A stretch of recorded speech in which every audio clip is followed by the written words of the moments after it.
Hey, what's up, guys? Wanted to do a tabletop and break down this operational cache that I've been putting together. I've been working on this thing for probably a couple months now, and I think I pretty much got it close to the way I would like it. And I'm gonna go ahead and share that information with you guys and just kind of do a little tabletop breakdown of the contents and some of the theories and thought process behind why I wanted to build one of these and how I think that it could be useful as a contingency plan. So, with that being the case, we'll just go ahead and dive right in. If you notice, I used one of these smaller totes. I'm not sure what size this one is. Let me take a look and see if the label's still on here. This is a 12-gallon tough tote. You can get them at, Home Depot, which is where I think I got this one from. It's like a HDX brand or something. Yeah, so this is a Home Depot one, pretty sure. Either way, 12-gallon tote.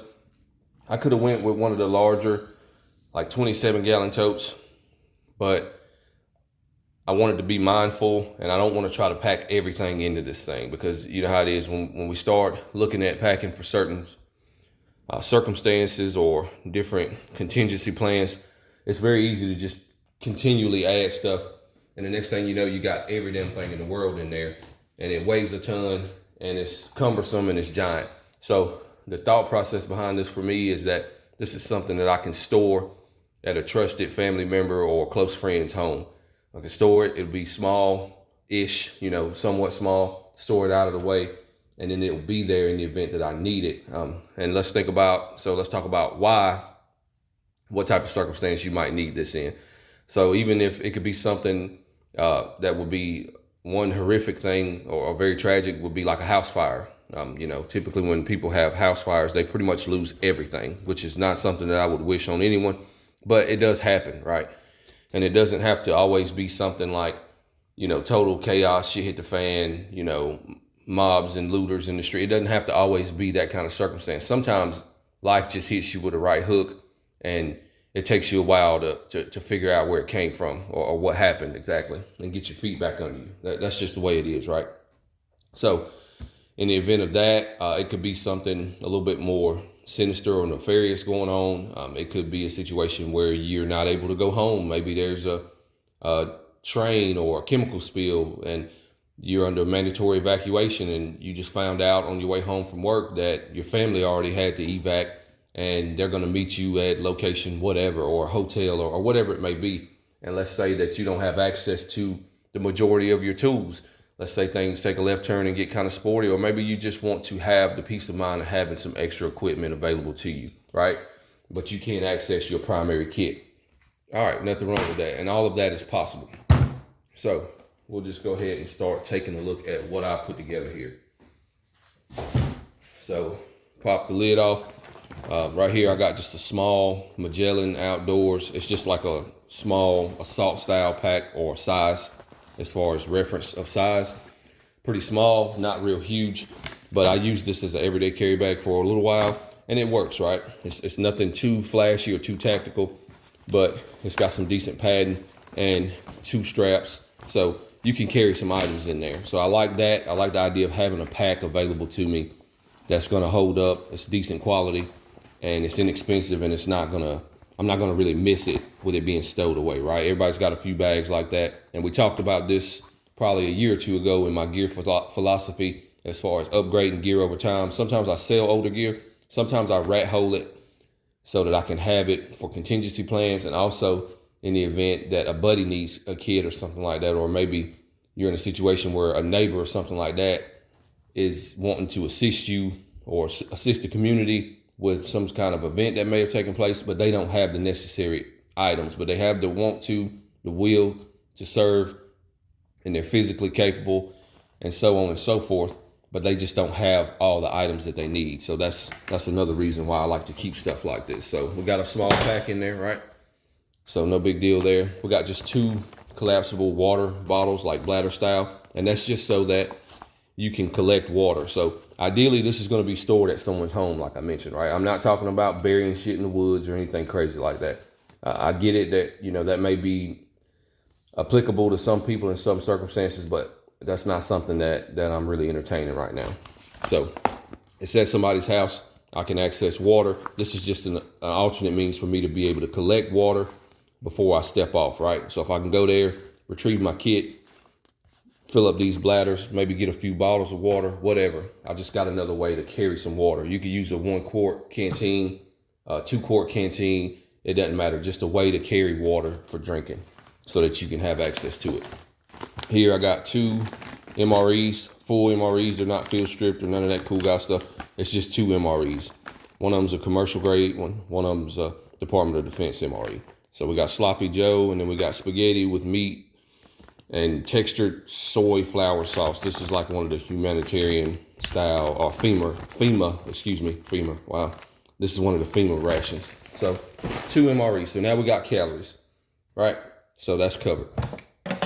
We also have just a cheap fixed blade knife, Ozark Trails, nothing fancy, but it's just a knife with a sheath, and it is what it is. So hopefully we'll have our EDC on us, so we'll have some pocket knives and stuff like that. But if you don't have anything, then you still pull up and you got a knife, right? It gives you something. So then here we got just a military surplus pouch, and inside I got 2 chem lights and a Sawyer mini filter with all of its accessories, right? So we got the backwash plunger, dirty water collection bag, or it could be used for clean water, whatever you choose, and the straw and the actual filter itself, and the instructions are in there as well. Because again, this may be something that my wife has to retrieve. This may be something that a buddy needs to access, right? We never know what may happen, but the equipment is there and it's pre-staged so that somebody can press it into service if they need to. So we got a water filter. Cool.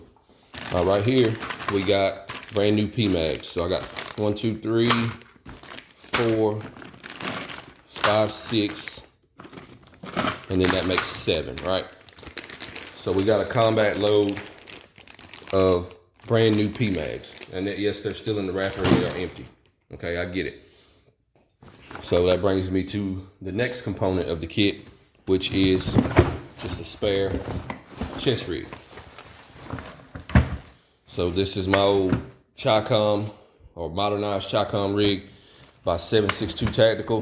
This is my first chest rig, and I don't plan on getting rid of it. And I think it's going to be a fine candidate for being stored or stowed away in a cache such as this. So we got a blowout kit over here, or IFAC, whatever you want to call it. And then we got just a GP pouch over here that's empty so that we can store other items in there as we need to. And then we also have 6 preloaded 30-round AR-15 magazines ready to go. So there we go. We got 6 mags up, ready to rock. IFAC, GP pouch, and a fully functional chest rig is what we've established here. So that's good to go, right? All right, so what's next? Next, we got some extra ammo. You gotta have ammo, right? And I think it's a good idea to not have all your eggs in one basket. So anything can happen, like we talked about: structure fire, theft, break-in, mandatory evacuation. You may not be able to access all your stuff. It happens. It's definitely a possibility, and it should be on your radar. So then what we got here is just a small MTM ammo can. This is their mini, and this has 9mm in here.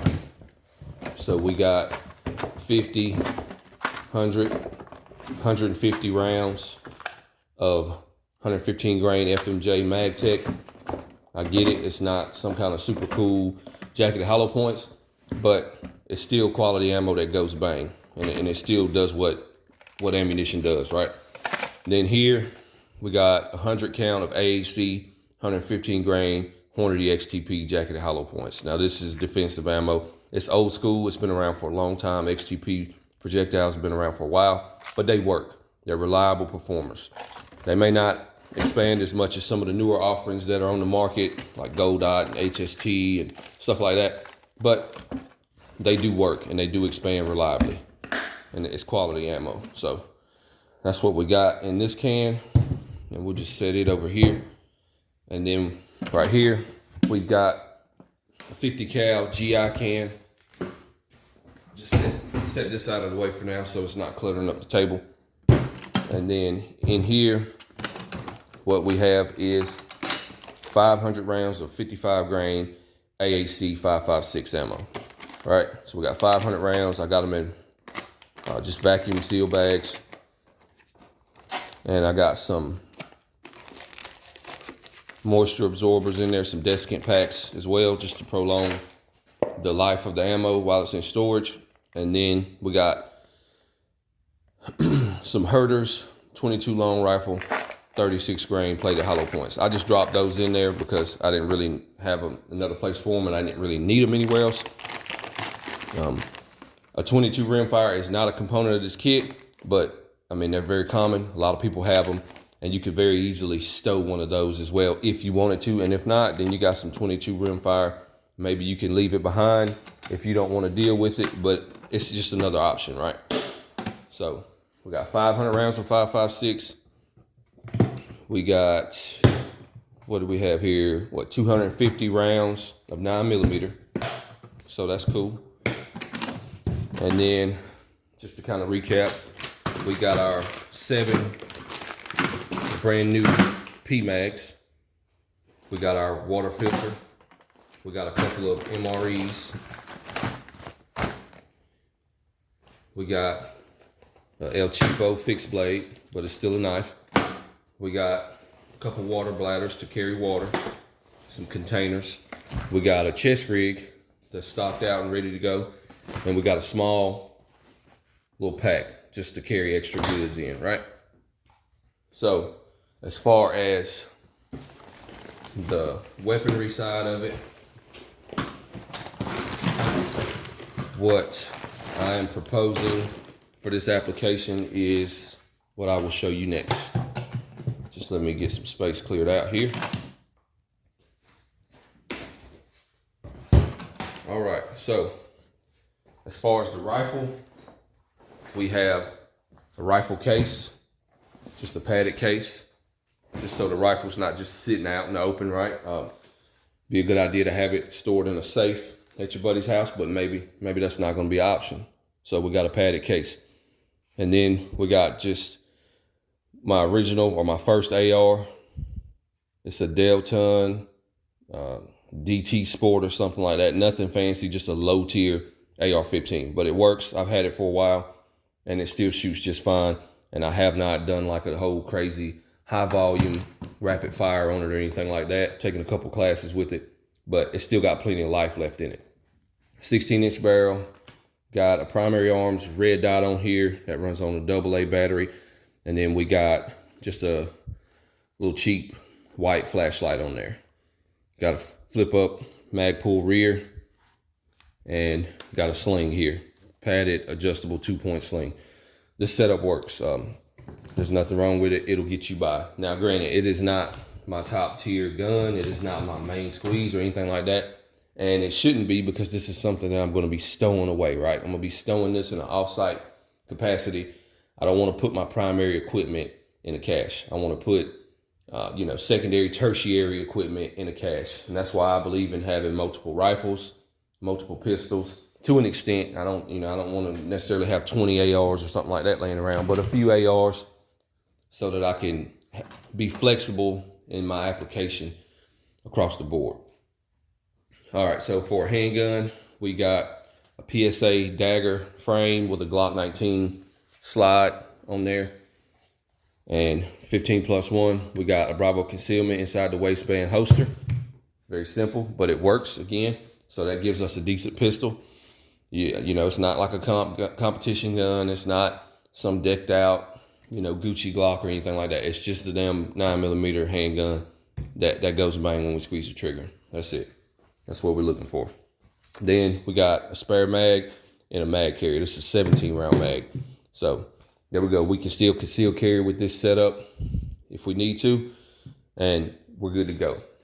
And we can it's still a big enough handgun to where if we need to do work with it, we can, especially if we're in a situation where we either don't have our EDC anymore at all. Now we still have the ability to recoup a pistol. And if we do have our EDC and maybe we're carrying something smaller, like a 365 or Shield Plus or whatever, a Hellcat, anything, any of those smaller subcompact guns, then maybe the situation might call for us to have a little bit of a larger handgun. So there we go. We got that covered. And one more component that I want to add to this is a monetary component or a financial component, right? We may need money. We may not have money. Okay. So in that event, we got just some cash in smaller denominations. When I say smaller, I mean mostly 20s. $20 ain't what it used to be, right? So a few $100s in cash, a couple 50s there, and then mostly 20s. So a few $100s in cash, about $500. And you can, your mileage may vary. You can do that however you see fit. And then additionally, we got 10 ounces of silver, just generic silver rounds right here. And spot price on silver has been hovering most recently around about $29-30 an ounce. So you can figure, say on the low end, that's $270 or $80 worth of silver there, right? So there we go. And I just got that stored in a little 10-ounce capsule right here. So that stores nicely. And that's what we got as far as monetary inside of the cache. And I think that's important too. And I think that's something that kind of gets overlooked a whole lot when we're talking about a lot of this stuff, is that you got to have money to make shit happen, guys. That's just the way it is. So therefore, I think it's important to implement some currency and also a means of barter, trade, whatever. You can liquidate this stuff, at pawn shops, coin shops, whatever. And if people know, a lot more people are starting to be awakened to precious metals and stuff like that, monetary metals. So therefore, it just gives you another avenue of approach if you need to acquire goods or services or something like that. Or you could just liquidate this and turn it into more US dollars. So that's what I got for you guys. Hopefully this made sense and hopefully this was helpful. I enjoyed doing this one. It took me a little while to get everything together. But here it is. So one more thing that I had been considering and that I had initially had this thing set up with was the 511 4-banger in lieu of the chest rig. I think you'd be well served with either approach, right? But I guess it just really depends. And there may be circumstances where this would be more suitable, depending on your environment, the type of circumstances that are going on, etc. Then this may be more advantageous to you over something as overt and it's kind of right out in front, like the chest rig, right? The chest rig, you're not really going to be able to conceal that very well unless you're wearing like a big giant parka or something. So the bag, there's a lot to say for a bag like this in this type of a setup. You can still carry your primary mags. You can even carry your secondary mags. You can still carry medical, right? You could even shove a bottle of water in there or maybe one of your full bladders, and then you can go and do the things that you need to do. So I will go ahead and ask you guys what you think. What say the community, I guess, if you will. Do you think that a kit like this, given the circumstances and some of the, pretty much the concept of it, do you think that it would be better served with the 4-banger sling pack or the chest rig? And again, you don't really know what the situation might be, so it's hard to really predict that. But as a contingency plan, I think that you could possibly be better served with the bag, which is how I originally had it set up. And then I thought about the chest rig, and I was like, well, I could kind of see it going, being useful either way. So, but I am open to you guys' opinion on that particular matter right there. So that's what I got, guys, and I will see you all on the next one. Comments and questions and suggestions and all that stuff is always welcome. As you know, we're all here to learn and pick up different clues and information from each other. And that's one of the cool things about doing this stuff, is that we get to learn from others' experiences and their successes and their mistakes. So that's what I got for you guys, and I will see y'all soon. I'm out of here. I appreciate y'all.